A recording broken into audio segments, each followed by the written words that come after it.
Okay,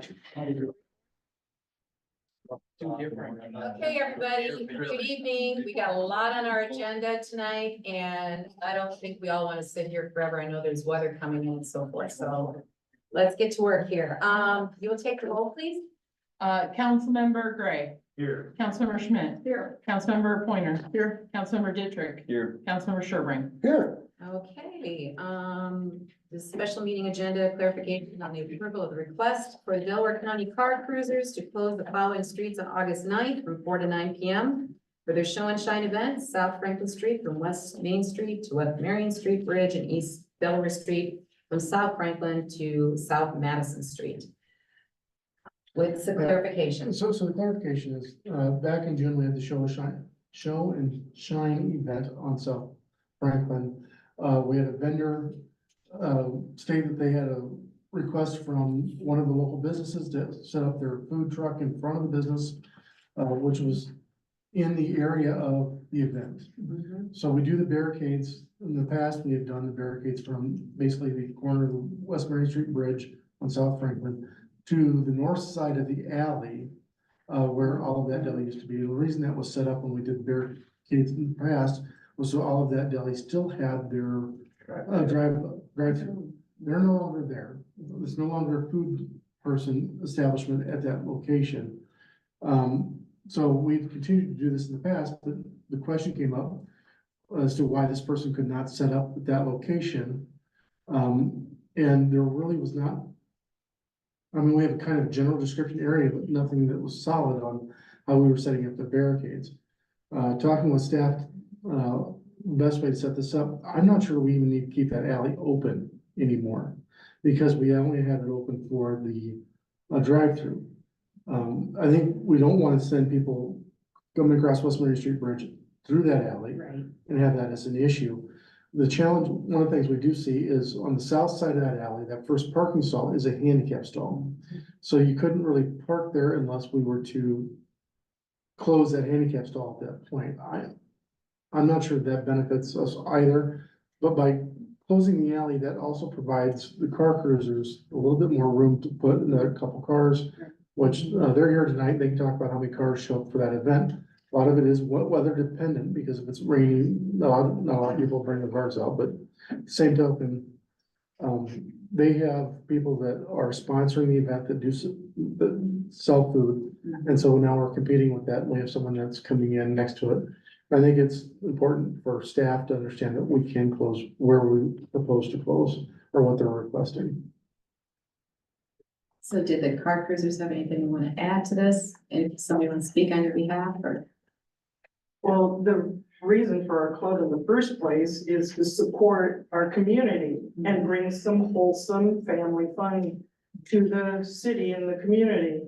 And we ask people to come in or are people that already pay property taxes, like Olivet Deli, Red Basket, Franklin Street, Riverbend. Those that already pay taxes and support this community, we ask them to support us and they do sponsor us. And then we ask them to stay open then those evenings to help them out. I mean, it's all a big circle, you know, we all help each other. And if we have these other vendors that have not been invited coming in that don't support our community, it's taking parking places away from our car club show, which sometimes we have to park down the middle of the street because we have so many cars. We're gonna have anywhere from 60 to over 100 cars and trying to jam them all in Delaware Street and South Franklin. It gets a little bit of a problem. That's why we've asked to have the parking lot right there by Textures and, you know, other places open for us too. And we appreciate you helping us out there. But those other vendors, like I said, they're taking away from our sponsors that we're trying to support for our event. And we have nothing against food trailers, just, you know, or food trucks, nothing against them at all. It's just them imposing on our event is the only thing.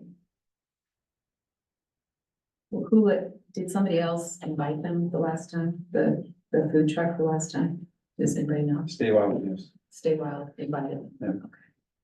Okay. I mean, were they they weren't part of your guys' event though? Well, they did, but we had to have the city and the police behind us. Which they're a local vendor, they pay property taxes and support the community just like anybody else in this room. And if we have a problem with the parking and not having enough room, then maybe we're just not in the right location and we need to move it. And we ain't gotta argue and fight over where we're gonna block things off at. I don't think it's a problem if we just say that no one can be in that area except the car cruisers. I mean, if a food truck wants to come in, we can't stop them from coming in. Right. But they could be outside of that perimeter, parked someplace, and then it's not a problem for you, it's not a problem for us. I would like to see it stated in our, do you have enough room if we close that off and you're in that specific area? Is there enough room Yes, for as you? long as we can have texture, the parking lot right there by textures, and I know Dennis Wiedemann, he's here, he's actually asked about using the parking lot there by Community Savings Bank to, you know, we can still have those options open to us, that would be great. We haven't closed off the parking lot at CSB. No. So right now, what we're looking at is South Franklin and East Delaware. Yeah. But the question comes down to that location on the south end where we blocked off from the bridge to the east. And what I'm sensing is it's best if we just do it to the alley. Yeah. And the question, I'm actually proposing the south side of the alley, so it squares it off a little bit more. We're not trying to get people to sneak through the alley to cut through. Right. We send them down a normal street. Jason will have to set some barricades up or cones across the alley like we do at F&M Bank, the alley there, so they're not coming in through that way. There's still room, there's still another parking stall south of there that is not a handicap spot, that's in front of the Glen. I understand that we have a business down there that has requested that, but the business, we have a number of businesses, F&M Bank, if we open this up for one business to do that, then we could have all the other businesses down there do that, whether it was the car attorneys, Miracle or whatever. So I think we need to be definitive on what we're closing down and operating for an event. Is that reasonable? Yeah. I mean, I want to support you because you've been a great support for the city. I really appreciate the fact that you come in and give people a chance to be in our downtown that might not otherwise be. I think we've had a good relationship with you for a lot of years, and I do not want to mess that relationship up. Like I said, it's a big circle, we try to keep that big circle going, money, you know, and that going amongst us all. So no, that would be fine. We're just looking for clarification on that boundary so that there's no question who can be on what side of the fence. You know, that's all. We don't want to fight. We don't want to. No, we don't want to either. We just want to make sure that you have enough room and that you're comfortable with what's happening. Yes. And so on, and then I would really support that because like I said, I think you've been a great activity. Yes. People For the count on city. it just like the fair. Yes, they do. Well, and like I said, we're not against food trucks. It's just we No, want we understand that. we don't want imposition on our area because where are we gonna park our cars? And we have a trailer and truck that has all our stuff in it. We have to have room for that.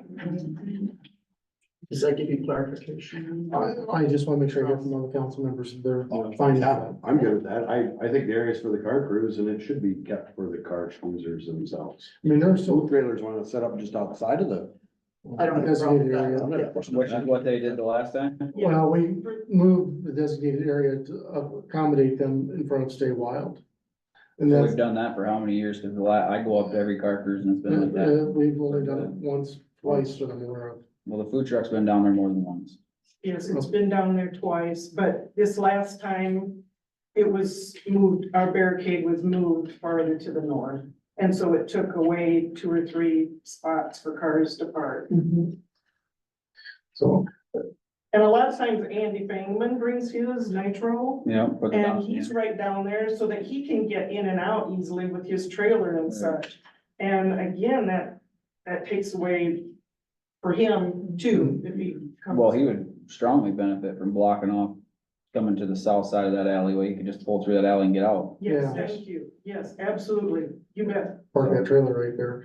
The question I'm gonna ask Chief, and I don't wanna put you on the spot, but I'm going to. The handicap stall right there, what would it take for us to just block that off so there's a parking stop there that is not designated as a handicap? And we just put a bag over the sign or whatever and just leave it open for, Ooh, can you look into that I'm for gonna us? have to look into that, 'cause I don't know state regulations if you can technically remove or block handicap spots. I want to say off the top of your head, I don't know if you can even temporarily, Okay. unless it's by matter of like a police order or a specific emergency function. I don't know, but I can find out. If you would look into that, then that would allow us to at least consider that as the immediately adjacent. There is a regular spot Mhm. closer to the Glen that we could open up to, or just block off so that Stay Wild still wants to have that event. Right. They're close, they're not right in front of it, but they're close. Yeah, I mean, it could be as simple as just moving a handicap temporary one down a spot. Yeah, let me see what we can do legally, If you would make sure. review that, that'd be And I great. can send something out to everybody about information, because that I'm not familiar with. Yeah, I'm not either, so I wanna make sure We've we never had that come up, or even, you can always add more, I just don't know the legality of Taking away. moving or taking more away if it's pre-established. So- So let me just make sure that we're kosher on that, and then we can check into that. Is that satisfactory for everybody? Yeah. Okay. You guys, okay? Thank you. Yeah, All right. thank you. All right, thank you very much. Oh, yeah, go ahead. I have one question. Why did you move the cruise to 3 o'clock? Oh, to leave the actual cruise? Yeah. A lot of people we bring in people from out of state, I mean, all over Iowa, and out of state. And they're a little worried about getting their nice cars back home in the dark. I don't blame them. And the deer and And the deer. And if they want supper, we're done earlier, you know, we should be done around 6:30 or so back in Manchester. They have time to grab supper, especially if they have kids along with them. They're not waiting until 8, 9 o'clock. Well, thank you for answering my question. Yes. Okay. All right, well, thank you very much for joining us tonight. We appreciate it. Thank you. We'll look forward to the cruise. Then we can leave. Thank you. Thank you Thank you very much. Yeah. All right, Come down, visit us Friday night. absolutely. Yes. Thank you. Bye. Okay, next, we were gonna review ordinance 11, and that's the code of ordinance, regarding the new provisions regarding parental responsibility. Yeah, so, I talked to the team, I was gonna have Chad here, Chad unfortunately couldn't make it, so I figured send you to you guys a document.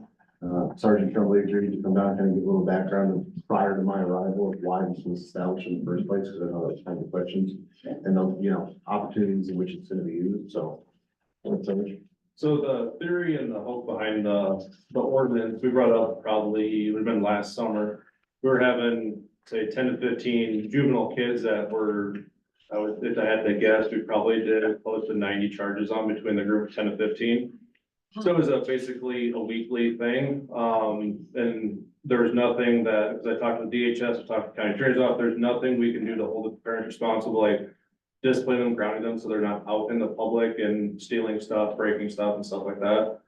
This holds the parents responsible to police their own kids. I mean, I understand kids make mistakes and every parent has that happen. That's why, so this person actually read it, but this one, it puts in the first violation that we see fit to notify the parents. It's just basically a warning, a formal warning, and then after that, then there starts to be fines implemented. But the hope is that parents police their kids so that we don't have to, on a continuous basis.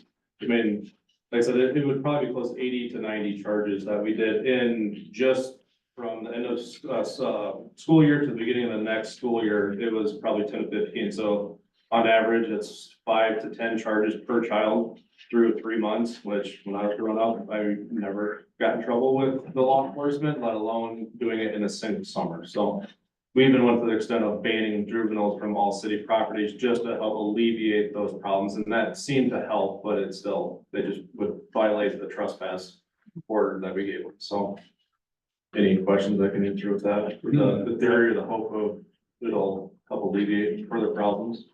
I didn't realize there was so many, Yeah. so much is going on, because you don't hear about pay because of money yourself. And unfortunately with the juvenile courts, it's, I mean, lack of better words, it's just a slap on the wrist. I mean, they just, the first couple offenses, they actually literally just send letters to parents that say, hey, your kid did this, don't have him do it again. But there's no legal recourse for the parent, because most parents that have those type of juveniles just let them go run wild and they don't care, they don't place their own kids. So this is what the hope is, at least on the city ordinance side of it. And again, I did talk to Jim Peters a little bit too, as just a reminder as well, this isn't something either that we would use for every single case. You know, this is an extra tool in our toolbox.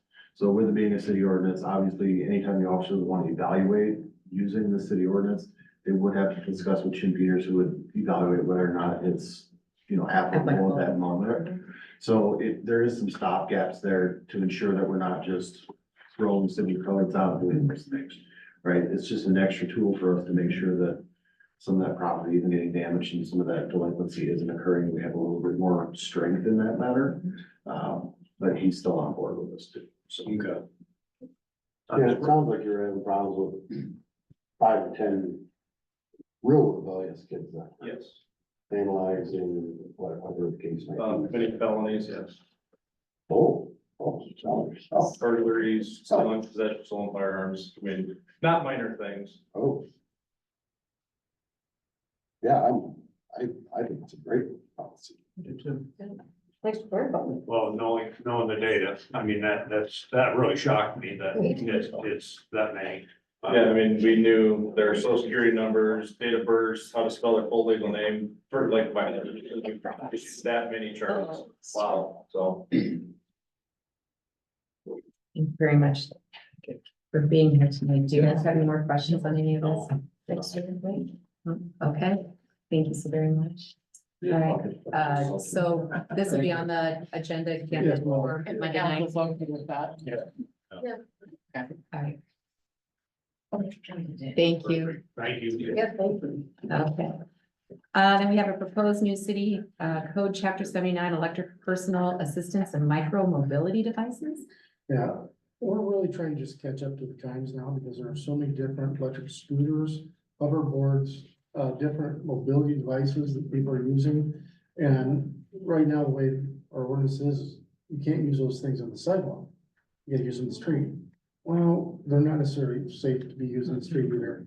You know, you get the little kid with the Barbie battery operated scooter, you know, Or their little These ATVs. and stuff. Well, and then they even get it to the point where like my best friend's 2 boys, one's 4 and one's 2 or 3, and they ride Stasics. Mhm. It's an electric bicycle, battery powered, just like a. Mhm. So I mean, more than things, you don't want him in the road. So what we're trying to do is, one, put some regulations in place. We acknowledge that these things exist and how they are to be used. This is for the ones that are basically 1 horsepower or less. The difference here, we're gonna have some challenges based on electric bikes that can go more than 20 miles an hour. Because there are electric assist bikes that can do 35, 40 miles an hour. Those need to be on the road anyway. But when we start talking about hoverboards, electric scooters, unlicensed items that are not regulated by the state, we want to be able to acknowledge that they exist, they can be on our sidewalks, our trails. And give the officers a way to control them a little bit too.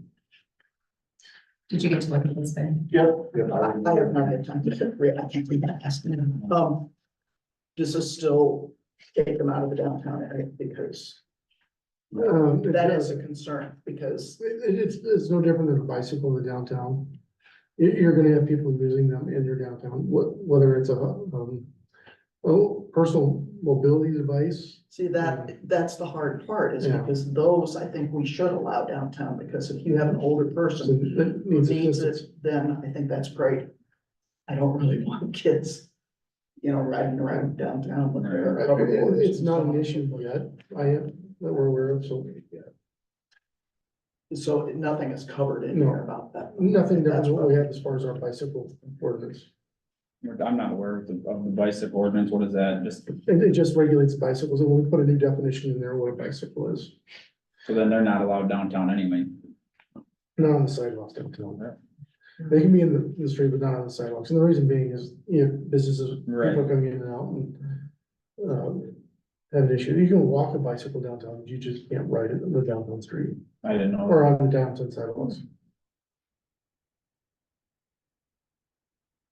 So when you set this up, it's gonna be anything that goes over 25 or 20 miles an hour would have to be on the road. Yes, Cause there's like. Just with my experience of riding at public parks like in Waterloo and Solon and stuff like that, you can tag a dirt bike to go ride there, which it has to be tagged to be on public ground. But you cannot tag a Stasic because it's battery powered, not engine powered. yeah. So this ordinance came from North Liberty, Mhm. and they just adopted it back in March.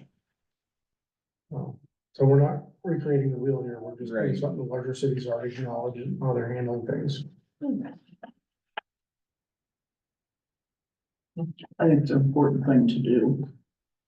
So, But review it, make sure the language is acceptable to you. If there's some changes, let us know. Any further questions?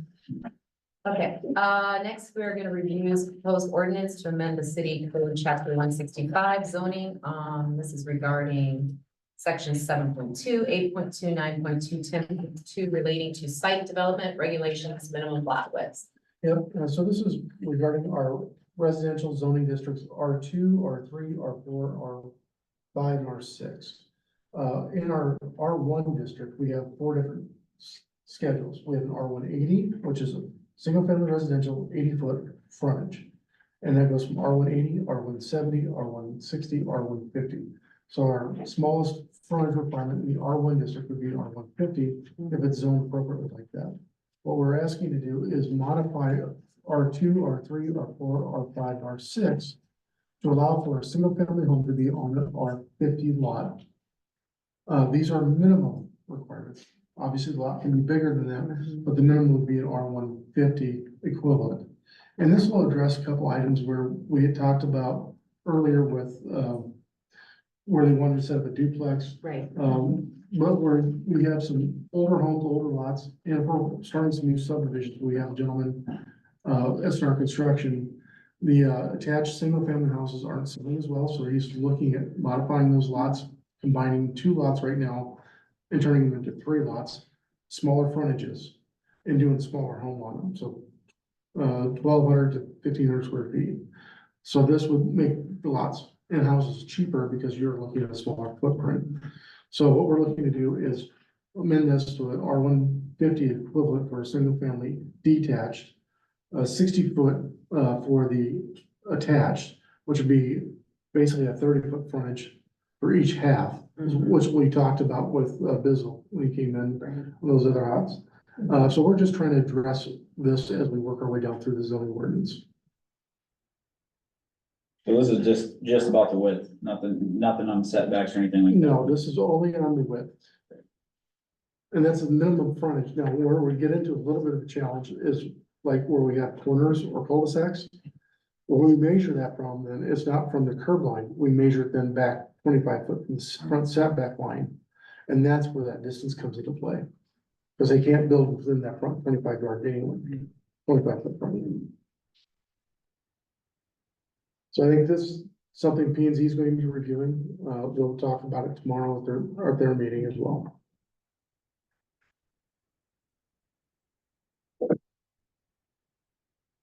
Again, this is just the minimum. They can build larger lots if they want.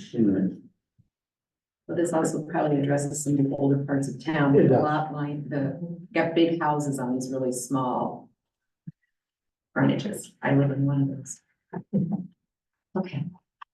Any further questions before you take us on the lead? Okay, next, school traffic concerns.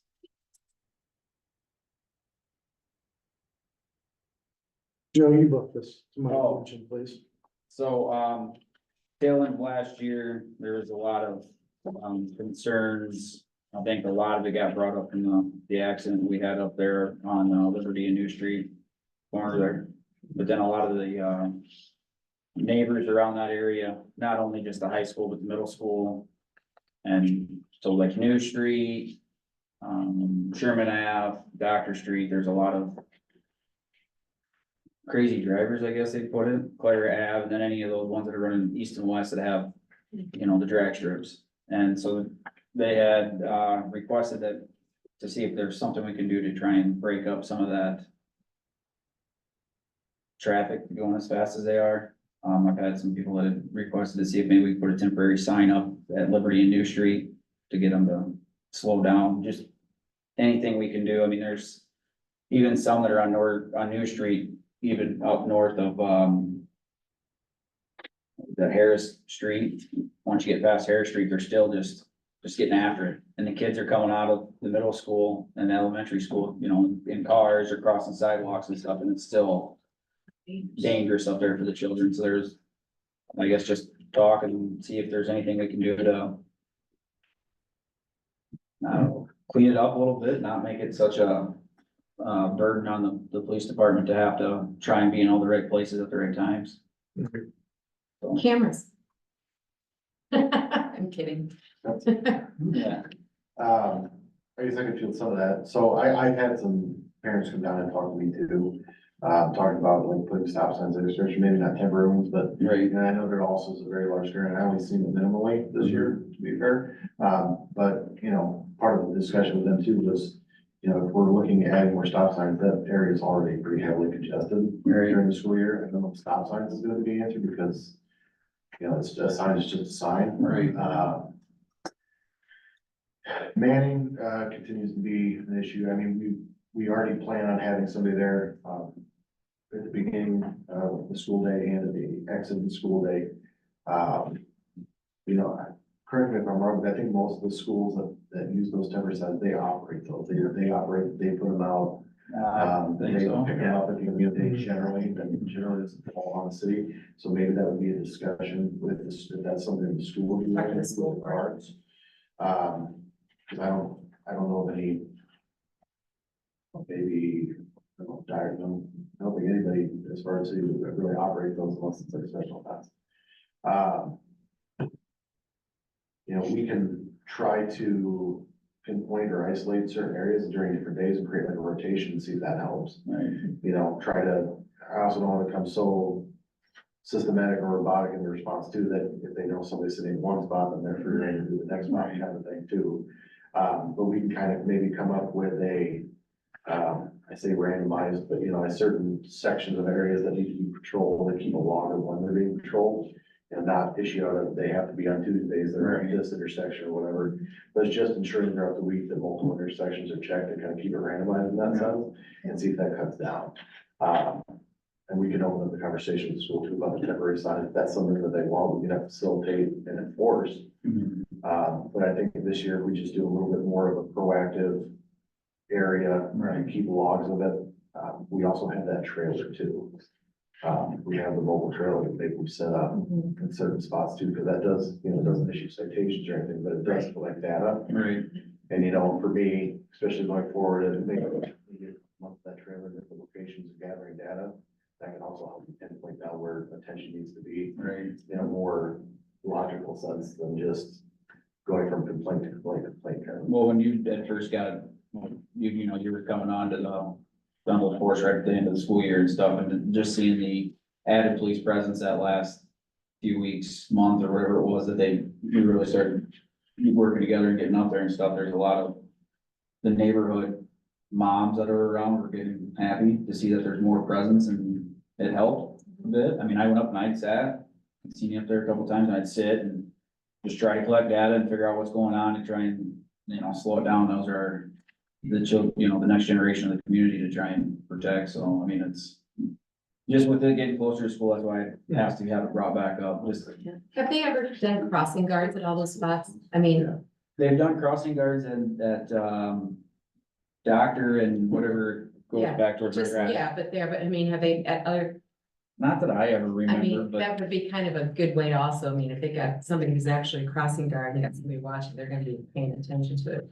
something to work with that. So, Yeah, and as we move forward too, again, if we get back to full staff and, you know, there's more availability there. Because my other concern is too, you know, I can say that they need to do X, Y, and Z, but on a day of solar coverage or something like that, do the There's vacation other or sick things. day. Yeah, Other There's things gonna be more that important. gap, unfortunately, the way car works with me, Right. that'll be the day something happens. or you get a call right before school lets out. Yeah. And you gotta go and handle and stuff, so I mean, there's just a lot of different variables. I have discussed it with Chad and Jeff, and I've talked to some of the officers about, trying to facilitate some sort of rotation that we kind of have known spots where we're gonna be that are visible, but then also finding a good way to rotate that out first. Cause like I said, I did have parents come down and they were talking about permanent stop signs and they said, I don't know if that's gonna fix the problem, might actually create more problems. Give me a little bit of time to collect data and reevaluate, and then we can kind of see if there's a better solution. So that's the plan going forward right now, is to try to have at least one with certain designated spots where they're visible, Right, and then we'll go from there, for now anyway. so just a little patience we're working on. Yep, Okay, Thank you. no problem. any other questions there? Joe, you got everything answered? Yeah, that's it. Okay. Next, metal siding restrictions in residential zoning districts. In your package, you have the current zoning ordinance that addresses metal siding or building materials for residential construction in a residential district. And corrugated metal is one of the items that is restricted, Right. Ag material. Right. I know there has been discussions, I thought we had amended the ordinance at one time to reduce the size to 1 acre in area for being able to use metal siding on accessory buildings. Our ordinance still shows that it's 2 acres, so I have to figure out why it's. Yeah, because I thought it was 1 acre when we did that, Yeah, because it was Dan and. my memory is fading me a little bit here on this one, but Yeah, I know we talked about it before, and I thought we passed an ordinance on that. we did, Pretty sure. Yeah, if you want to double check. Yeah, I'll double check. Joe, you had some questions on this as well. Yeah, so there's been a handful of concerns coming from citizens about that. So there's two buildings that are on my road or near me anyway, that within the last handful of years have metal sided buildings on it. I have one in a temporary shed in my backyard. There's some people that have said that they wanted to build metal sided buildings, that are being told that they can't do it because they either aren't allowed or they don't have enough land or whatever. So there was just kind of a look into more questioning why are we not allowing them to come in? If we allow them to come in, if you're an acre, like, I live on South Main Street and there's a house down in between myself and the tracks that just put one up this summer. Just because he's got a big backyard shouldn't make him any more special than myself if I want to put a metal shop in my backyard or anybody for that matter. So I just, Part of it, if I remember the conversation was, there's a section where it starts turning residential from where it was farmland. And I think the area where you're at is very close. There's still some farmland that was over there. Is that correct? yep, so all the backyards. Yeah, are and kind of, really south of mom and dad, well, even mom and dad, go down my mom and dad's driveway and it's. Yeah.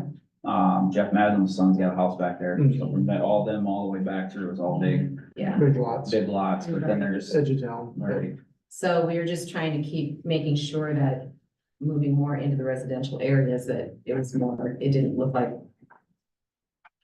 We didn't want the corrugated, I guess is what I'm saying. The galvanized corrugated Corrugated, right, agricultural steel buildings. right, that's, That's what planning, zoning and city council at the time said that Right. they were not looking for that look in the neighborhoods. right, but there is still, I mean, the steel siding has come a long way, because we even talked to the firemen about that, because there was a concern about the roofs on them. But for the firefighters, am I not mistaken, for when they have fires, being able to access buildings. And So there's been a lot of changes going on. For the longest time, we would not allow a steel roof. Mhm. And finally, they did start allowing those. Right now, the state, there's been 2 years down the road, that there's been legislation proposed that would prohibit cities from restricting siding, metal siding. right, That's been in 2 years in a row now. It hasn't gone out of the first funnel, but at some point it probably will. Mhm. I think part of this also restricts or tries to minimize the number of barndominiums, houses, or whatever you wanna call them, where they build a small house and a huge Right. shop next to it or whatever it is. There's some architectural requirements next to it, so does it fit into the neighborhood? Is there a reason why the city feels like it is their job to police on how you build your house, whether it's metal siding or vinyl siding or? Yeah, there is. That's part of the aesthetics of the neighborhood, and it's also part of the building codes that we work with. Right, I understand that, but why does the city feel like they need to tell somebody how they can side their house? You know, if you look at, like, we got one on North Franklin Street that has, I mean, we're all aware of not looking, the best. Mhm, We could make that look like a pole barn and it would look better than it is right now. mhm. So I mean, I just don't understand why, and I guess it's not just me, it's, people have brought it to me of why we get to sit in this room and make decisions on how they can side their houses. Well, the thing is, building materials will change as the years go on, and I think one of ours mostly was the safety when we were looking at the roof, because we were concerned about firemen who were fighting fires, not getting hurt while they were doing those kinds of things. They've changed up how they do their metal roofs too anymore with the different kinds of shingles that they have with those. So that was part of it.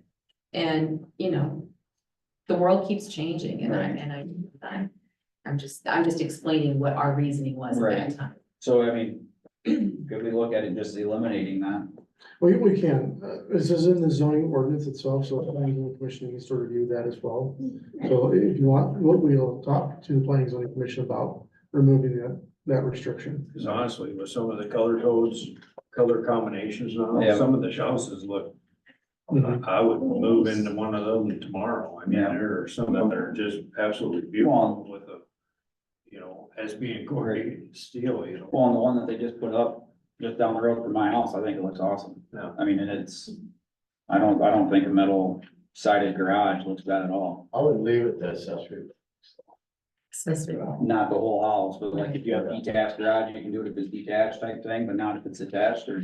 I wouldn't let them do it on. Exactly, and they're loud and hail. As far as your question about how the city consider itself, I would like to have someone brought in an old rundown trailer and a lot next to you. I mean, it's the same concept. The Yeah. city has to do stuff like that. Well, I get that. Otherwise, you're gonna have, God knows what. Right, to a certain point, but I just, whether you wanna side your house or garage with metal siding compared to aluminum or vinyl, I guess that was kind of the concern is like, I guess that's how it was brought to me. Okay, I want clarification, just because I'm confused. Are we talking about accessory structures or the principal structure, which would be houses? Or, Probably just the accessory buildings. I mean, I haven't heard anybody tell me that they wanna put, barn steel on the side of their house. I have not heard that one yet. but Yeah, but, I mean, the barn dominiums are becoming more and more popular, Mhm. and with the lots not being overly large. Like I'd come in and talk to Tim about putting a garage on mine, I'd have to ask for a variance, even though that my house is. My garage would be tucked in off the property line compared to where my house already sits, but I have to get a variance because it's not in code. So, okay, so, tomorrow when I have planning and zoning commission meeting, I will bring up, and again, we're just talking about accessory structures. yeah, Okay, yeah, I mean, cause like your house, your garage is detached, so like if you wanted to metal side yours, but leave your house alone type of situations. okay. Or it's detached from the house, the garage Yep. itself. One of the things I know we talked about a couple of years ago was stuff that would be on, I guess it doesn't really matter, main driveway, main roads. So it's kind of like you said, we didn't look like a machine shed down where everything was Well, but metal plain. how would it fit in the Union Street neighborhood? Right. I mean, that, because the historic district, it's not designated as a historic district, but there is a feel on how that looks down through there, and if it's allowed anywhere, you couldn't stop someone from doing that, and that's where the question comes from. Right. And I'm still not a fan of metal roofs. I've been on them, they're slick in the wintertime, especially when you're trying to cut a hole in. especially when you get 3 layers on fire. Yeah, Yeah. or they just put the metal roof over the old asphalt. I've seen that happen It's a too. nightmare. Yes, I'm yes. telling you, it's a nightmare. Any other questions on the metal siding that I need to be aware of before I talk to planning and zoning tomorrow? Okay. Okay. Next, we had a discussion on sign regulations. We talked a little bit about this at a previous meeting as far as, Sorry, handout. no, Oh, okay. because we haven't been able to find a model ordinance for us to look at as far as special events. I have two, I reached out on the mayor's thing and I asked for some, and I got two people supposed to be sending me something, one from Fairfield and the other one. But, I got a response because I did put something out. Okay, we'll gather those, but as far as special events, we allow them to put signs up in the right of way if they get a permit from the city for a special event? Or how do we regulate or determine whether a realtor sign in the right of way is a violation or any other temporary signs of violation? How do we police those or regulate them? I think the way it looks right now, I mean, when you run up and down the street, everything's out of the right of way. I think it looks great. You're only backing it up 4 feet. I just think it looks cleaner having them back in there. I've talked to some of the realtors and they're like, well, you know, you don't, no, you just gotta ask permission to be on that person's property and then put it there. That's all they gotta do. And, you know, I had that argument with a few of the realtors and they're like, well, yeah, I realize it's easy just to stab it down. Just go in, knock on the door and ask them. Most people are not gonna have a problem with you putting it on there. I had one realtor tell me that they prefer it that way, and even it's a playing field, because then there's allegedly some kind of turf war going on with these realtors, Oh, all they're the time. stealing signs or whatever, but All the whether time. it's proven, I don't know. Nope. I don't, it's not If my, I was a realtor for signs to us, I would rather have, because now I got a homeowner that is aware that it's on there and, but all you gotta do is ask, you know, it should not be a problem. There's a ton of towns that don't allow it at all. Board official sites that I'm on, they've had a discussion on this. A lot of them pull them, keep them for 30 days, some of them pull them and throw them right away. So if they're caught in the right way. right away involved.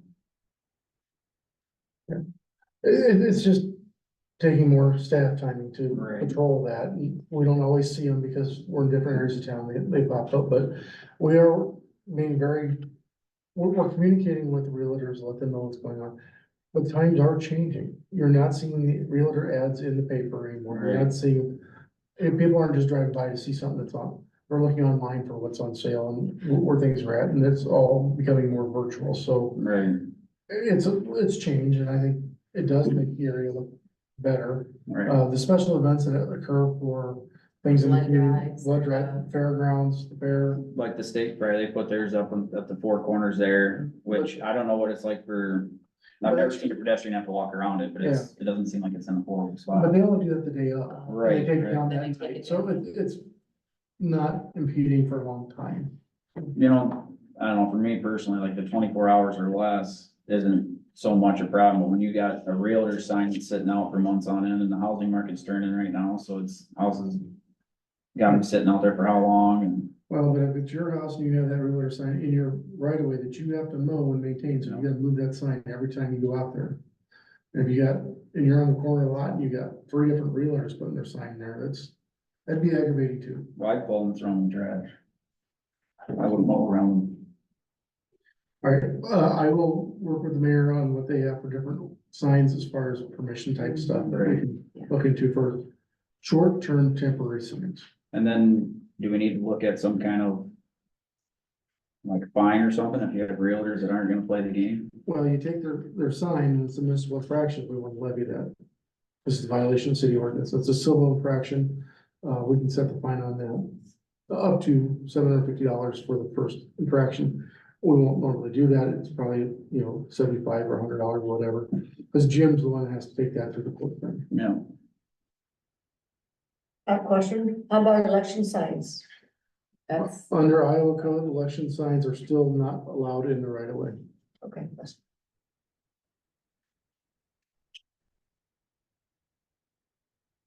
any other, oh, did you have another question? No. All right, any other comments or anything on this? We'll move on. Garbage tag fees. I know we've been talking to Cleasers. Well, we've got the. Did I miss something? I'm sorry. Oh, Fee so schedule. sorry. Okay, the fee schedule. I apologize. Review ordinance 78, amending the city of Manchester's fee schedule. And so copy of that fee schedule is included in the back of here. Laura did a nice job breaking down what the current fee is and what the proposed fees are. There's also a couple of, invoices about being paid recently from meters. Just to give you an idea of what the costs that we're actually seeing for those. So I know you had some questions before we took action on that, so if there's anything we can answer, I'd happy to do so. Most of the questions, I talked to Tim Hines about them and stuff and kind of got some clarification on some of the stuff, like I was curious, the fence and compared to a fence with an agreement. So we had discussed kind of why there's a difference in price on it. And Yeah, then, and that's because we have to prepare the agreement for them, so.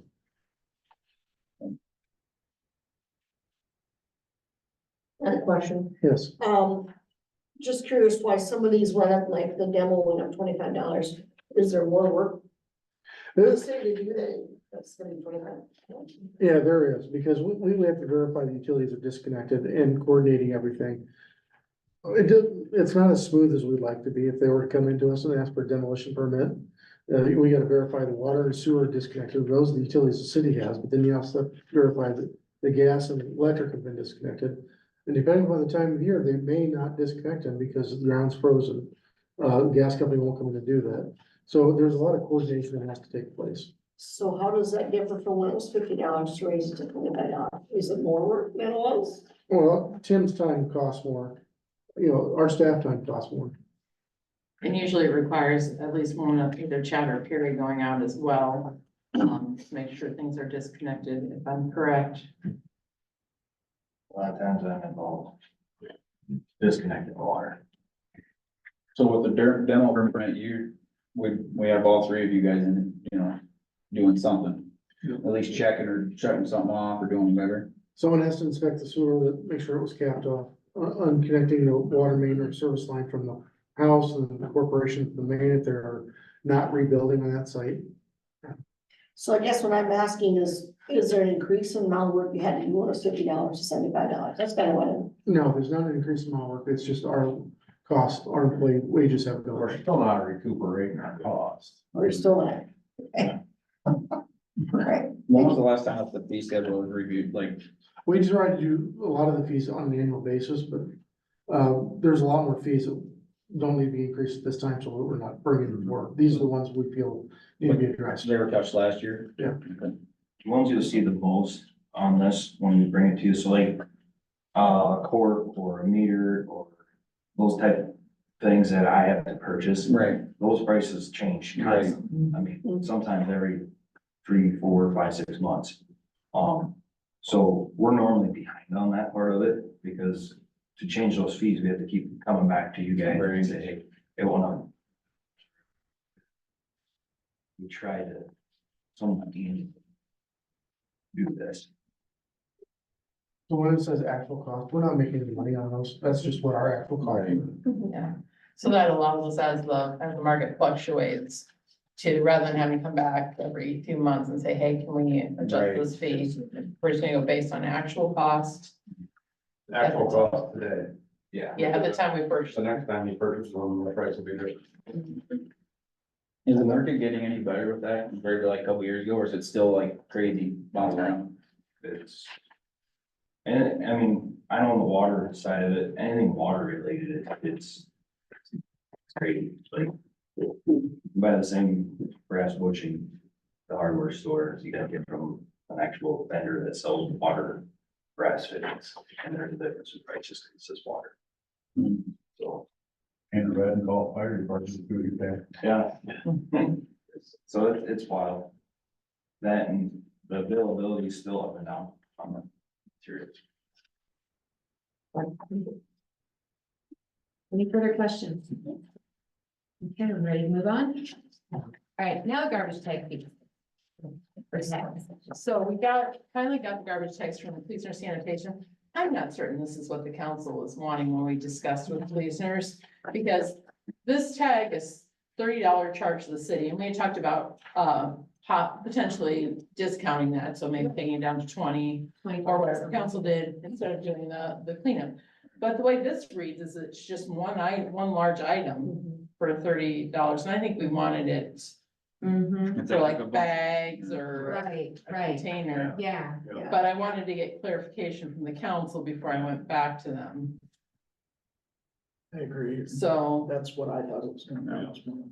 so more, rather than one large item, Collection of bags. question. Right, it's, you know, if you do spring cleaning, that's kind of what, I guess, why I thought it was gonna be too, is when Well, you. that's why they talked us out of there, yeah. Right. Yeah, you do a spring cleaning, they pull up and you got your tag there and you paid your $30 extra now that, you know, cause not everybody's got a dump trailer sitting in their backyard. You know, Yeah, I would like you to talk to them. Okay, Yeah. Did Cade leave? yeah. Is Cade still here? No. Oh, okay, Kid. There was a question, they aren't taking like furniture anymore. Do you know where somebody can have somebody come take furniture? Who's that? She Cleaners? said, yeah, I think it was You still, just have to arrange and pick up and then. they'll still do it. Okay. If they come to do regular garbage. No, you have to call. I do know that. And Okay. then pay us fee on that. There was a period of a week or so where there was a little confusion with Cleasners. They thought once they dropped these off, then they didn't have to pick up anything more. Oh, okay. We've gotten that clarified because I needed to run this by the council and have you guys set the fees, so Did you we've reach got out that to re- Katie then? we've got that resolved, okay. I'll reach out to her. I'll reach out to her. Yeah, and if she has trouble, have to get a hold of me and I can contact Okay, Cleasners. perfect.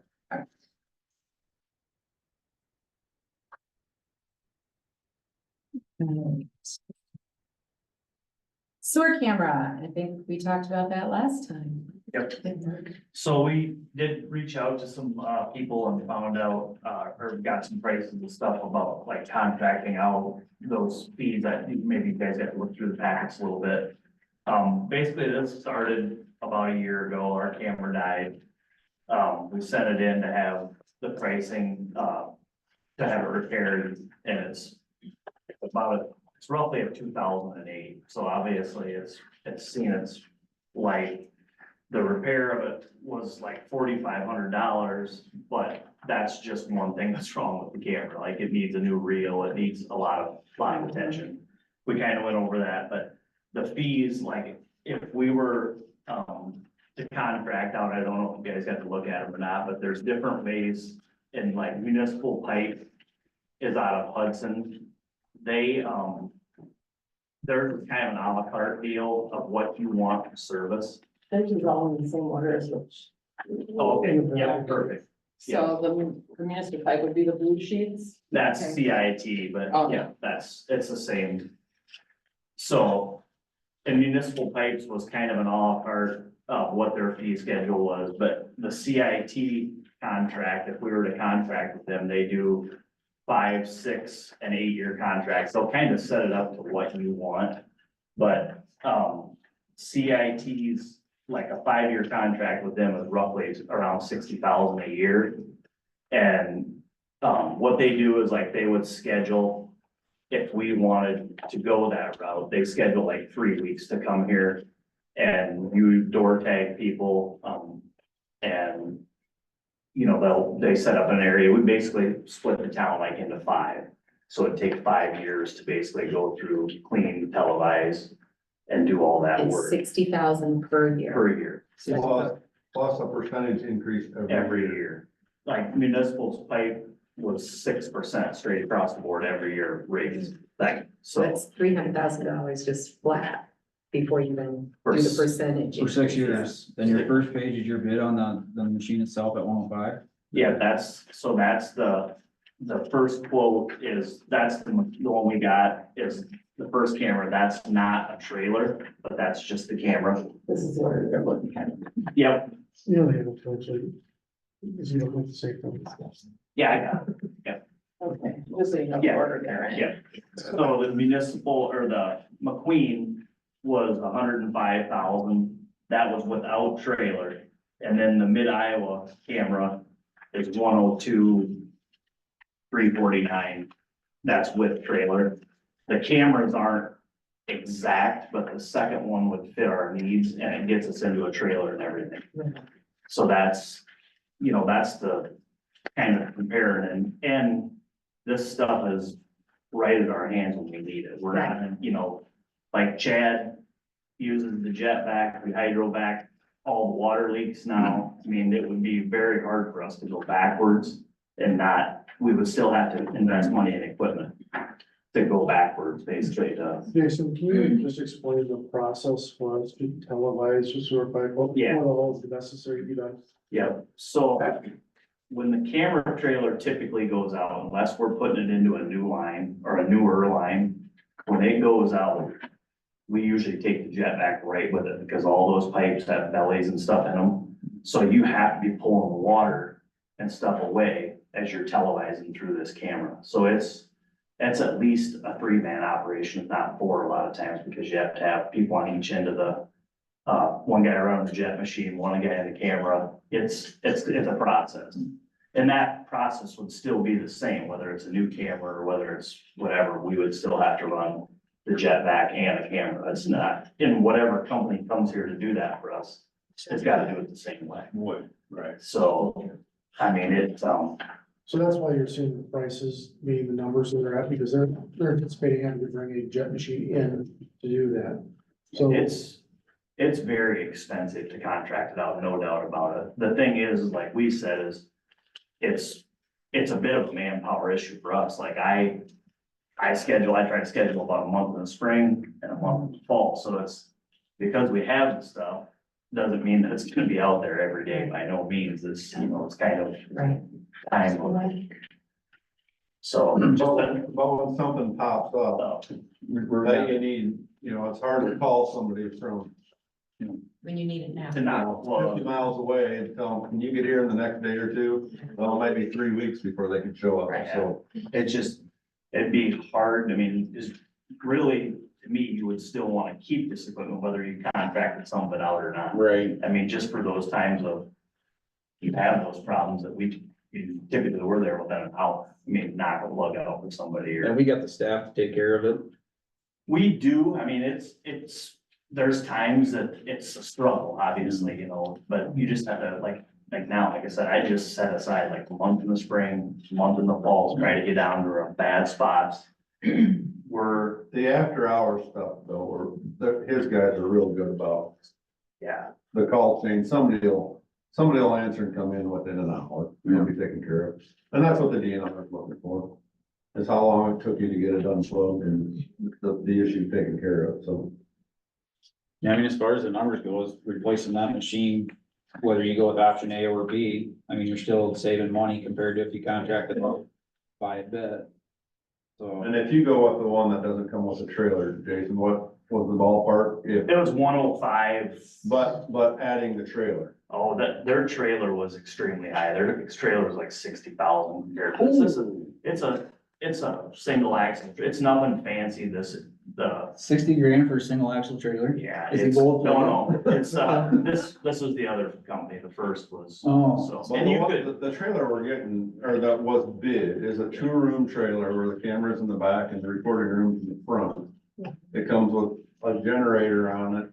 It comes with water storage on it with a pump where you can actually clean the equipment as it's bringing it back in, put it away. no. So it's very user friendly and very, I mean, it would, if you've ever seen the trailer we have.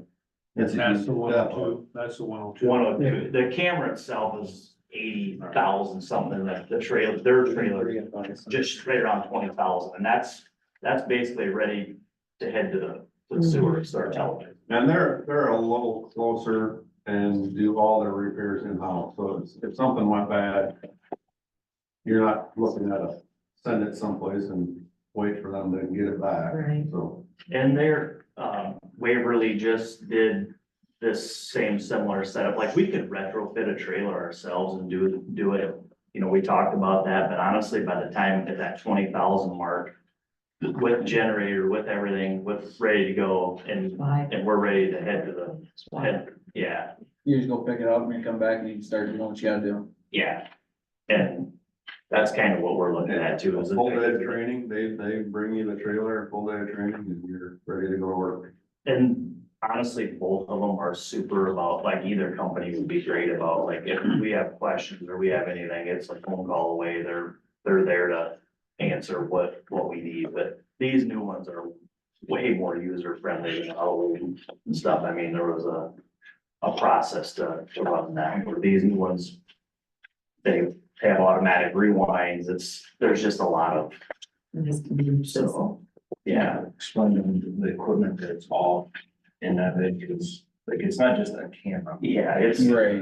yeah, there's a lot of, you guys have to look at the, I got looking at it, but I don't know anything about what I'm looking at, so. yeah, I'm figuring that you said that it's, I mean, it's a complete trailer ready to go. ready to go, You know, so we're gonna upgrade the old jalopy for a brand new, ready to go yeah. trailer with all the fixings in it. From the sounds, you don't have to purchase anything on top of it. There's very little that you would have to purchase, if anything. We can upgrade this, like this trailer, we can budget, money every year to upgrade Right. things that are on it, but that's. Sorry, as the camera stuff, the accessories come, Right, for $5,000 or $10,000, you could add something. right. It might not be. So it's like owning a Harley, you never stop putting money into it. What's the trailer, the third page in? Yeah, But so it's the one we're talking about is the third page in on the, Mid-Iowa, Mid-Iowa. Mid-Iowa. What's the $1,000 trailer discount, what's that? He just took that off of, That's a good way to try to get a little bit. yeah, yeah. Yeah. When you tell him you wanna be below $100,000, but he didn't quite get there. Well, Yeah. he did when we first started talking, he was at 98, but. with the price increase in the We last could few months. get there, honestly, we could get there, but we would go back to 656 feet of cable to go out as opposed to this 1,000, whatever, and so that was Better to both, have and not need. yeah. Yeah. Both places bid 1,000, and so that's why I did this one, the 102, that way we can, chances of us going through 2 manholes ever, it's probably pretty slim that we're gonna go manhole to manhole, but if we needed to, we could. What's our real now? I honestly can't even tell you, Brian, I think it was 600 and something feet, 600. yeah, so. But this new cable is so much smaller and lightweight, because there's less wire in it of what you have to do. Right. So it's a lot lighter. Camera can pull. Is it warranty, how long is the What's the warranty? warranty? Yeah. The warranty, I mean, most of it's, and I honestly can't tell you on these, but I will find out that a lot of them are like a year. Yeah, that's with a lot of our equipment, it's like a year. Yeah. Is there ever, with all this development that we're doing, is there ever going to be a point in time where we'll need all 1,000? That you could foresee, or do our manuals have to be closer? to our- Yeah, No, there's still a few stray areas in town, like through the back of houses and stuff. backwater Some manholes are just almost impossible to get to, so. we would When you do maybe, the cleaning, you need to go farther. we would maybe run out that 800 feet or something like that, but it's not very often, but it's just a nice tool to have. Yeah, But a couple thousand dollars. Right, yeah. right. Or we might have to go through a cornfield that's sitting on one road to the other, so. But So did everybody get all their questions answered then? Yeah. And thank you for all the information Yeah, thank you. and the comparisons, appreciate that. yeah, Okay, next we have, 108 Gay Street, RFPs. Yep, well, we did receive two quotes, Yes. 2 bids. S&B Promotions, did provide us with a bid of $17,210, and they're proposing to rehabilitate the house. So turn that back into, a single family home again. The second one was for $5,858, and that was a neighbor that was looking to just tear it down and turn it into green space. We'll have to sit on these. There has been a complication on, city property. There is a lien against city property right now due to the lawsuit. We're working our way through that, with the Mormon settlement, so. We're trying to figure out, because we have an easement area on an alley that was vacated that we need to resolve as well for person that's closing, I think, so city attorney Jim Peters is reviewing this. So it will not be on the agenda for Monday night. Okay. How long is it? unless Jim gets back to Unless us. Jim is researching it right now and will be getting back with us. It's just, I'm not sure whether it'll be this meeting Or the next. or the next. He thinks there is there is probably a way we can work around the lien. So it isn't looking like it's gonna be a long drug out. I mean, this is what we're gonna play with. Yep. And we can't move on it until that's cleaned up, and that doesn't seem like it's gonna be Because we can't sell right. But it doesn't seem like it's gonna be it. long. Well, the attorneys will review it. Yeah. We're not into, okay. Got it.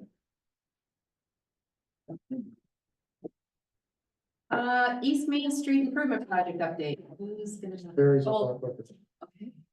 Harry's talking about it. Want the good news, and actually it's all good news this time. Wick showed up today with, I think, a crew of 12. The Hogan crew is still out there with their 2 or 3 guys, or how many ever show up that day, but by the end of the week, concrete should be done. Sidewalks, driveways, approaches, everything. Wix is gonna pour a big chunk of cork and bottles, sidewalk tomorrow, actually all cork and bottles, they put sidewalk in the morning. They're gonna pour the, handicap ramps at Bailey in Maine and Anderson in Maine. And then on Wednesday morning, they're gonna pour the rest of the cork and bottle, so that will be done. Hogan will pour yours, the other half of Manchester Signs, and the last driveway at Carl's Feed tomorrow. And that will just leave some 5-foot 4-inch sidewalk along Turnkey and a little bit of stuff behind driveways that they'll finish up on Thursday and Friday. So with that being said, Cleasoner is scheduled to be in the following week to finish up a little bit of asphalt at Turnkey's driveways. We'll do a little tar and top grade. We'll have some guys here Wednesday, Thursday this week to finish up some backfilling. That following week of, oh, I can't see that. The 12th? 12th. A week from today, Yeah, The 12th. 12th through the 16th, we'll finish up backfilling. And hopefully by the end of the week, I think the seating window opens back up on the 15th. So by the end of that week, hopefully we can get all seating done. And Jason, I've been working a little bit with Jason about trying to get some calls in and start getting some signs up here and there. So we're not waiting a couple days when the project's done to get all signs up, so. Painting will be scheduled for probably towards the end of next week for the turning lanes and everything, so. As they get things back, though, we'll get the sign going right away, cause it's a lot easier on us too, so. So yeah, with the second crew coming back, a lot's gonna happen this week, so. Good to hear. Yeah, they're having some staffing issues and some. Yeah, when the concrete general left, they brought in a sub that. But they've been, actually, the last 10 days, they've gotten a lot done, so, but. Good news. Yeah, We'll take it. hopefully by the 16th, we're ready to pull barricades. Perfect. All right, date for the September 2024 committee of the whole meeting. That's usually it's Labor Day. Yeah, it would fall on Labor Day, so does the council want to do it on the Tuesday, or do you want to do it on the third Monday? We have an extra Monday, I think, in September. Yeah, we do have an extra Monday in September, so we could do the third Monday, which would be the 16th. Or we could do it on September 3rd, that Tuesday, I might be gone. I'll be gone. Okay. 16th. On the 16th. Third. Or no, on the 3rd, I would be gone. The third Monday you're gone?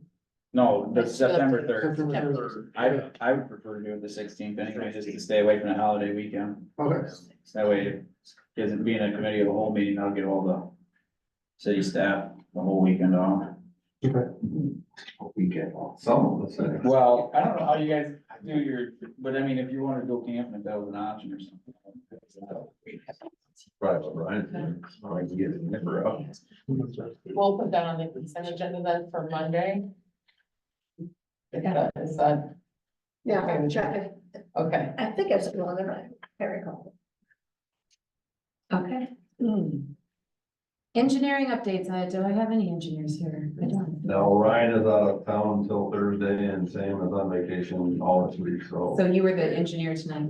Yeah. And Jason might want to take this kid to college. And he's on a college visit. Okay, awesome. Okay. So, I'll go with Doug and Allison. You, Allison? Okay. So we do have our library still scheduled for next week, Wednesday through Saturday. So the 14th through the 17th will be park garage sale, park silent auction. We're planning on putting out, the promo stuff tomorrow, latest Wednesday.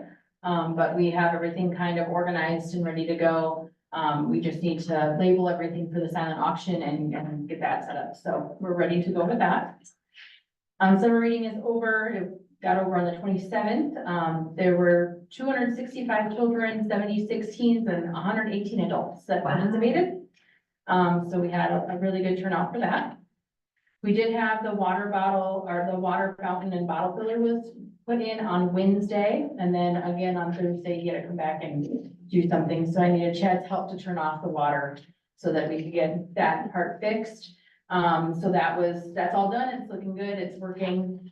And then, while Chad was there, Chad and I talked about the boiler room. That's kind of my biggest thing that we're talking about right now. There was a leak a couple of weeks ago from it again, even though we're not using it. It was leaking. And so the water pressure has been turned off to the area that was leaking. It will need to be fixed before winter. So when we were having problems with this last winter, Al thought that it'd be about a $5,000 fix. So another chunk of money that we'd be putting in that. But I feel like because we've been mandating this situation for years and years, we really need to move forward with getting new boiler system in there. So we're moving forward with the help of Tim Himes, getting some, quotes for the boilers, making sure we get apples to apples, making sure we're getting the same kind of quote. And then, Chad and I also, we talked a little bit about how to rearrange the boiler room to make it more efficient, and more clean. Right now, it is just, everything that's needed to be done has just been added to it, and it's in really bad shape. So we've been talking about that. There is a little bit of an issue too with, some structural issue with the ceiling in there. I don't know how long ago it was that we put, but there are some, poles that have been put in to hold, and a kind of a makeshift beam to hold up what's there. And so we'll need to fix that as well in the whole process of doing this. Right now it is fine the way it is, but when we pull everything out, we're gonna pull that out too and get that fixed as well. There are some pictures that I, do have that I know that, Erin can get to you if you would like to see them. You're also welcome to come anytime, and look at it. I'm not always there, especially this week is a little bit tricky. But if you, wanna come, you can always set up a time with me too and just come and look at it separately and see what it looks like in there as well. And I can kind of talk about the thoughts that we had about how we would rearrange it and things like that. But, there are some pieces to it that will go more into depth once we get the quotes, and things like that, so. How soon do you think it'll be before we get some quotes? Well, one person came out, the one company came out, and the other one knows the system pretty well, so I don't know that they need to come out. I don't know for sure how long that's gonna take for them to get me the quotes, but they both are aware. What'd you say? Probably a week or two. Yeah, they're both aware. Like I said, one has already visited, that's not as familiar with the system, and then the other one knows the system well enough that they can just do the quote. So the replacement on the boiler, if we did go that direction, we'd probably be looking to do that sooner rather than later. So could we possibly be looking at bids, not this council meeting coming up with the following one? We're not looking at one boiler, there's 4 boilers in there, and we're looking to replace the 4 and turn it into 3. So it's gonna be a complete HVAC system replacement down in that room. We gotta look at the bids, what they bring those to us, it won't be this Monday.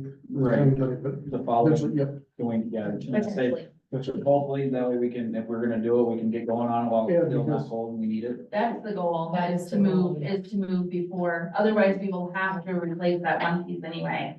And then if we make it through the winter, then we decide to replace the whole, this kind of Be better that to make point the where we decision might as now. well, yes, we need to make the decision now if we're going to be Other replacing than it or not. putting a 5,000 fix in to find out that maybe Right. next year we're gonna do Right. it. So we are on hold on that fix Right. until we know for sure, what the plan is moving forward. But like I said, it's kind of a two-part fix. Yeah. It's like pulling everything out and then deciding how to fix the structural part and then bringing in the new equipment. So it's kind of a two-step. They're not gonna be able to be done exactly the same time, but they need to be done at the same Right. time. So, Coordination of it. coordination of effort. And so that will also be another thing that I worked a little bit with Tim on about who we would look at helping with some of those, structural things once we get that part, the initial bid done.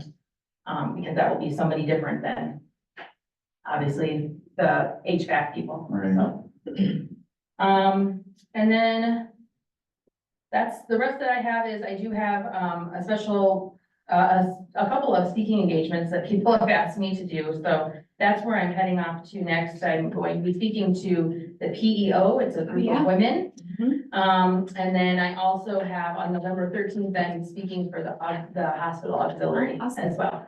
So, that is, I thought when I planned that, I thought, oh, then I looked at this, and I'm like, oh, this is a long one, so I'm gonna step out if you guys don't have any more questions for I'll me. just so I have can one thing make for you, that- and I'm Yeah. gonna tell it to everybody here, because the month of August is our month of kindness for all of our public works people and our elected officials.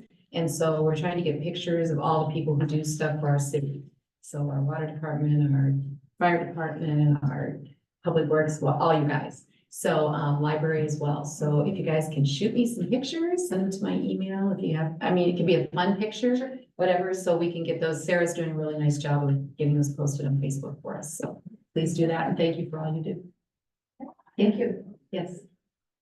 Anything else? Doug, Out at Tram Park, we've got one small stretch of concrete yet to be poured, should be poured hopefully this week, possibly next week. And that still gives, us a good shot, a good week to 10 days to get, everything pretty up before the Zero Hustle. Jason and I met with Phillipson's out there multiple times, and so we feel like we're sitting pretty good in terms of, timeline, and it's looking good. Just need to get everything ready to go for the crowd that'll be out there and the athletes, so.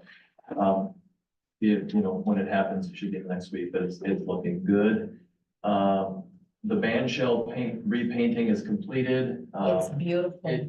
It's very bright. It's very bright. It's Compared to what it beautiful. was, if you go out there in the sun, it's gonna get sunglasses. Yeah, it looks good. I've got a really nice picture of the municipal band Uh-huh. that they took up there with the fresh paint job and they're Yes. wearing their matching polos, and so it looks really nice. I know it took a little bit more effort than what the company was expecting, but they did not cut any corners and they did a really good job, so. Very, very pleased with their work. And then the motorcycle trials was this weekend. So I got the numbers from Chris Halverson. There was a total of 104 entries for the weekend. So that would be bicycles and the motorcycles, which is a very good number. And that's just the riders, not the families that they bring into town as well. They came from 8 different states, as far away as, one of them was as far away as California. The ages of the riders ranged from as young as 4 years old to as old as 77. So kind of a cool thing. It's a very unique event to take place, and they all love it, and they definitely give their kudos to us, you guys, street department, Thank everybody you else guys that's a helped lot. out to make their stay in their event easy and successful. And so they said a lot of times they end up in a farm field or a woods and somewhere in Wisconsin, and they have to fend for themselves. And a lot of the guys Jason and I were talking to him, he said a lot of the guys said, boy, we ask you guys for something and we get it. So they're very, very, very happy and pleased. So just forwarding that on to everyone. And then the final thing, we have 2 weeks left of the pool season. We're setting our last day as August 18th. That would be a Sunday. We should be able to get to that date with minimal closures, but we will have a few days, as always, once we hit August, where we will need to close down some slides at the deep end or certain areas because we are lacking staff. It happens in August, school, college, sports, everything else that pops up, but it's been so far so good. It's been a really good season. We've had very, very, very few issues whatsoever. And then just a quick little number for you as well. Our swimming lessons program wrapped up last week, and we had just about 800 kids go through take lessons, so it's a lot. That's amazing. Any questions for Doug? Free to go. Yeah. Thanks, Doug. Thank you guys. Thank you. I'm just gonna keep over on this side. Jason. Yep, so we're still painting away, we're getting real close, we're waiting on Doctor Street right now, there's a lot of construction going on up there, they're pouring more sidewalks for the schools and stuff, and they're just cleaning up after their big project up there, so. We have an asphalt patch that's gotta go in along a stretch curb that's going in up there that I have scheduled for towards the end of next week if everything works out good. So I've been working on that, and then we'll paint Doctor Street as soon as that's ready to go, and by that time, it should be pretty much down to just Doctor Street, and then the paint will be wrapped up for the year, so it wasn't a bad year for painting, actually, because we didn't paint as much with the less snow plowing last winter, things didn't get scraped up here and bad, so that'll help us out a little bit too. But that's our big thing we got going now. Greg has been spraying weeds like crazy, where the streets are this as wet as it was this year. It's the worst I've ever seen. Like, and so we're working our way, we're down to the north end of kind of Perry's Plow Road, be up by Bill's house up in that vicinity, is kind of what we got. And then everything will be sprayed through once. So that's the big things we got going right now. And then working with, like I said, the street project out there a little bit here and there, making sure everything, when they're ready for us, we're ready. So it's big things. Any questions for Jason? I just had a couple people ask me, you gonna be doing any cold patching up around there to make the looks? We can, it's sporadic, when we do it, Bill, but yeah, what you need. I got cold patch in the truck, I can drop off. They got a certain spot that. Well, I somewhere on Hansel, I guess it is. Okay. Hansel. There's a chunk about that big that's out kind of in the. There's a stretch up there that I'd actually like to bust out and do a few street patches up there, really, they're right around a manhole right there in the intersection. of Second Street. Someplace right there's Yeah, one chunk missing, that's probably a foot by foot, and yeah, it's, Dan Stelkin actually asked me about it the other day, and I'm like, oh, I'll mention it. I went, a couple of years ago, we went up there and did a bunch of street patches. Yeah, and it looks really good for about the last 2 years. We need to go up and spend. That's why, and I haven't been down the line, I don't know what line was like. Line's not too bad, but Hansel is definitely more beat up than, but yeah. That's all I got. There's a patch in Union Street where there's cement removed. That's a contractor, that's from that house that's getting fixed up on the south side of it there, they had to go in there and get water from Chad, so that will be getting patched, but it's a contractor that has to patch that back in, and he has several spots around town that he needs to get sealed up before. Well, the guy doing that house actually asked me to bring him. I don't have a for, but you did the concrete there. So wait. Yeah, as long as he puts it in, It's gotta be a full patch. Yeah. Full pan. yeah, as long as he does a jar spec, I have no problem. So, He said he's gonna get charged for it either way, so what's yeah. Yeah, Brian knows what's up, so that'll be fine. So will they be grading the alleys again? We always hit him in the fall too. The one behind Tim is really bad. It's full of potholes. Oh, is it? Yeah, he never uses it. Yeah. Yeah. There's an alley back there? Yeah, where my hairdresser is.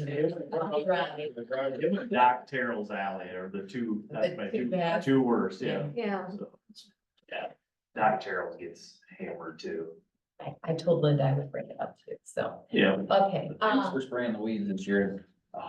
It took a couple days for ours to turn brown on our road, but it looks a lot better, I think. And then when I'm gonna fire the sweeper up tomorrow to get things cleaned up for the crews and stuff this weekend.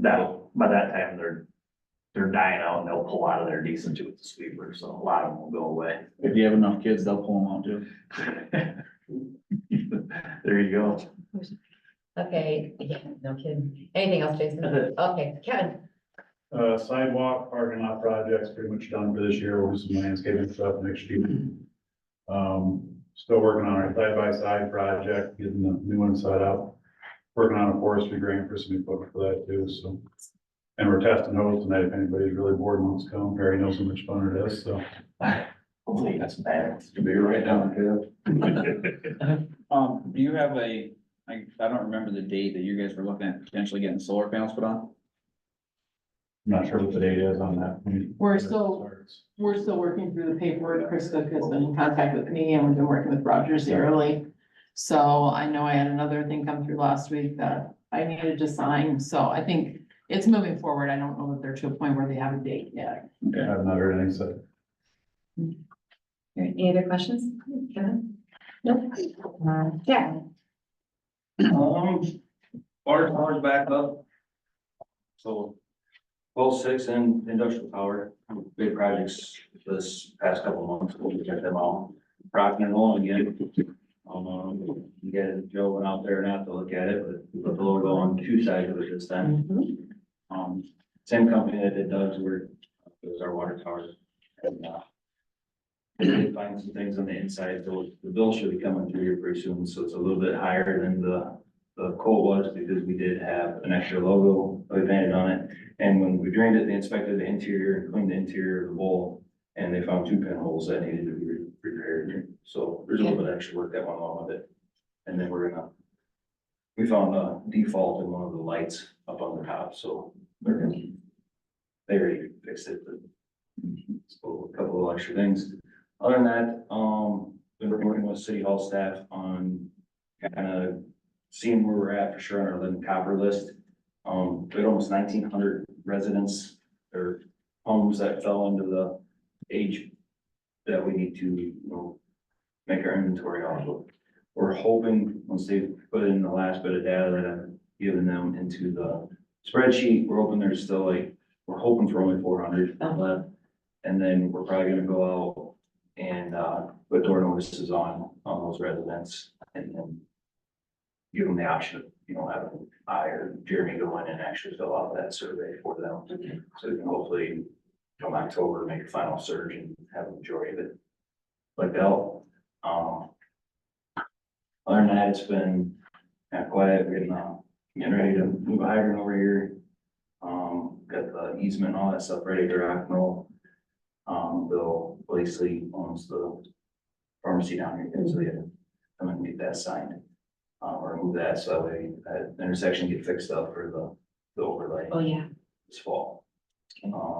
We got all of our stuff in now for, I think it's called Commercial Drive.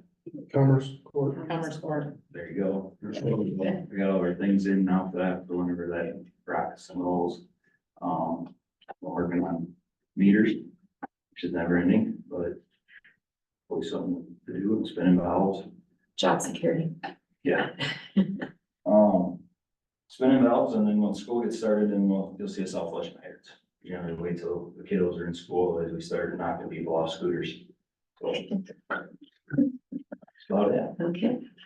Any questions for Chad? Okay, thanks, Chad. Tim? We still have 4 houses going up out in, Oakview subdivision out there.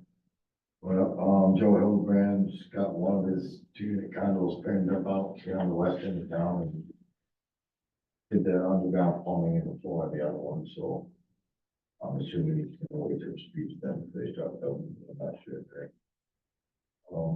Still, West Schulte's at his concrete board for his 12 black out here on West Marion Street. And he has one house that they're working on out there in his subdivision on the east end there. And then, Krogman's digging a basement now, which actually with the house at Krogman's, that's one more house right now this year than we had total last year for his single family. Other than that,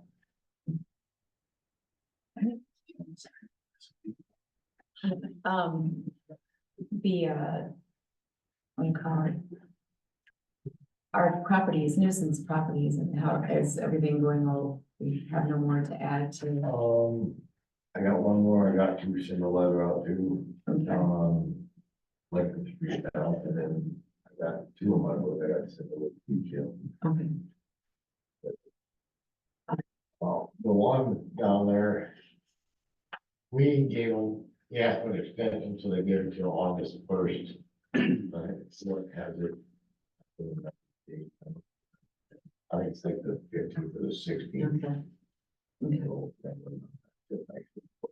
Okay. Okay. Any other questions for Tim? All right, thanks, Tim. Carrie? Wastewater stuff, our grit removal system died here a week or 10 days ago. It's a large spinning vat. It plugged up, I couldn't figure out why. There's a big ball gear on there that has a small motor, a gear reducer and a pinion gear that spins the big ball gear. The gear reducer just blew apart on the inside, so waiting for a price on that. I actually have been waiting for 6 days on a price for that. She was supposed to call me today, so. She's trying to find one close, but otherwise it's 6 to 8 weeks, so. I can't give you a price, but I know it's not gonna be cheap, anything hidden anymore. So hopefully we can have that price and it coming here in the next few days. Okay. Grayson Court Lift Station out off of Delhi Road was put online not a year ago, probably, was it? A week ago Saturday, it died completely. Couldn't get any pumps running, had to find an electrician at 5:30 in the morning to come out. One of the wires going to pump number 1 had a dead short in it and it was tripping all the breakers, so nothing, you couldn't run it in hand or anything, so. We finally isolated that and took that pump out of service. Allied Pump, who supplies all pumps to the new lift station, is gonna come up and fix that when they bring the new pump for Turkey Timber lift station behind the city shop. That should be within the next week, that they'll be here to get that all cleaned up, so, but So that's a new one? that So was is the latest. Yes, so is it under warranty? It should be. Okay. When I talk to them, it's like it should be, Okay. so. Good.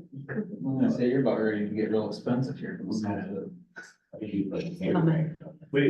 I have one blower down too, it's got an oil seal out of it, but that's just a full $1,000 repair there, but Small. but I did have, an engineer update. Grand Avenue, I'm hoping, I have to get with Jason now, but we're probably gonna do the walkthrough on that either the end of this week or beginning of next to finalize that Yeah. project. And on East Main, we did open up Anderson Street intersection today Oh, you for did? business. When we closed down the liquor store, Cork and Bottle, that was kind of everybody's cheat way through that or that. I did that last week. So we opened, yeah, and we opened up Anderson Street, so it's just basically a little. Okay. Wednesday, when Top Breed gets here, they will take out the temporary road off of Ung's Court. So we'll be able to remove a bunch of signs and then a bunch of no parking signs in there too, so that'll all get cleaned up here yet this week, so. Brian, if you have any idea, I'm just gonna leave the signs at Butler and Anderson like they are now for your guys' business, The driveway's open now for Manchester Manor, so if you would have anything else out there, Ben, you can come in off of East Main into Manchester Manor now, but. So. You'll start seeing some of them signs come down now, that we're getting more stuff open, so. Okay. Any questions for Karen? Okay, thank you, Ben. So we did, last Friday, we did interviews, we interviewed 4, put out a conditional offer after talking with Tim and Chad. That individual has accepted pending the passing of his MMPI and just getting a few other pieces of information, so. Talked to him a little bit this morning, just kind of geared up. Hopefully, we're looking at a start date near the end of August, hopefully the 26th, which will be a huge reprieve. Last week as well, I was asked to be a special guest speaker at the Sexual Assault Response Conference in Dyersville this year. They want me to speak on vicarious trauma for first responders, and I agreed to that. So I'll go down and represent MPD and law enforcement as far as what I've experienced in my career and how to deal with the trauma for first responders. Other than that, it's been an interesting couple of weeks. We've had several critical incidents in the last couple of weeks. So I would just ask the council, if you see the officers out, I know that you guys do support us and we greatly appreciate that, but it is nice to hear it. And right now the officers really need to hear that. Yeah. There's been some very interesting things going on, some high critical stress calls. Yeah, they just need support right now. You know, we're doing what we can as far as an admin, but that little extra push really, really goes a long way. So, Yep. other than that, that's kind of all I got right now. Any other questions for Ben? All right, thank you, Ben. All right, Aaron. Nothing. Tim. So talking about subdivisions, all three subdivision, people with their subdivisions, are looking at doing more. Oakview is looking to start phase 2, so we'll be talking about doing that next phase. He'd like to get the pipe in the ground this fall, which I don't think is feasible as far as getting the development agreements put together, so understand, when I talked to Steve, all of his houses, except for 2 that are under construction right now, being framed up, are sold. He's got the 2 attached single family, they haven't been sold yet, but he's got 2 of them sold, or that are being listed, I guess, the rest of them have been sold out. It's interesting to see where people are coming from, we've got people coming from Wyoming, Nashua. Wow. And so there are different areas, I think North Carolina was another couple that came in. So really, number of houses are being built, we're seeing that dimension. Wes will have his development agreement on for Monday night. For his 112 plex, but he's also asking about the next 2 12 plexes. He's wanting us to get started on doing those so he can get boots on the ground started in the spring as far as getting construction going. Joe Hildebrand is also talking about another extension, another phase on his too. So I got all 3 developers that are looking for projects going on, so we're working on that. A1 Mobile Storage will have Monday night, a review of the development agreement. There's been some revisions. His attorney changed the agreement that we approved. They're taking out the truck center. They took out the date that they're going to have the purchase agreement completed by or change hands. So they're minor, but it's still something the council has to approve again. So it's an amendment to the development agreement. Will that change their classification as business type? No, that has been approved. They got the classification changed. Talked to Governor, I didn't talk to Governor Reynolds. They talked to Governor Reynolds. We got things taken care of there. We will have to approve a sponsorship application for their state incentives. So that'll happen Monday night as well. And what does that mean? So like we're on the hook for, No, we're not offering it. We're just sponsoring them for the development. So what we are saying is we're providing them with an 80% tax rebate over the course of 10 years, which is what we agreed to. That's, the state has a minimum requirement that we meet the state sliding scale for industry, which we're exceeding that, so we're fine there, and we're just sponsoring and saying, yes, we'll do it, and so the state's providing them some incentives. So we'll approve that on Monday night as well, as the amended development agreement. As they said, Commerce Court, we should have the signed contracts, so we should be able to approve the contracts, and then have a pre-construction meeting within the next week or 2, and they'll get started on that right away. Anything else? That's it. Brian? Linda? Maybe find more information on removal of people from boards. I've not heard back from City Attorney Jim Peters yet. Okay. He needs to review that because there has been court cases recently or legislation on this. Because there was a council that was removing a person that was on a electric utility commission. And they had cleared the process and how that was handled. Now, I'm not sure whether that's the same thing as an ad hoc committee that is put together by the mayor or a committee that is approved and authorized by the council. So Jim's got to go through the research on that, bring that back, just clarify that process. I had a lot of people this weekend ask what's going on with us, so Mhm. it's still up in the air. Yep, yes. Okay, If somebody needs to be removed. we'll talk about it later. Okay. Mary Ann? Nothing. Joe?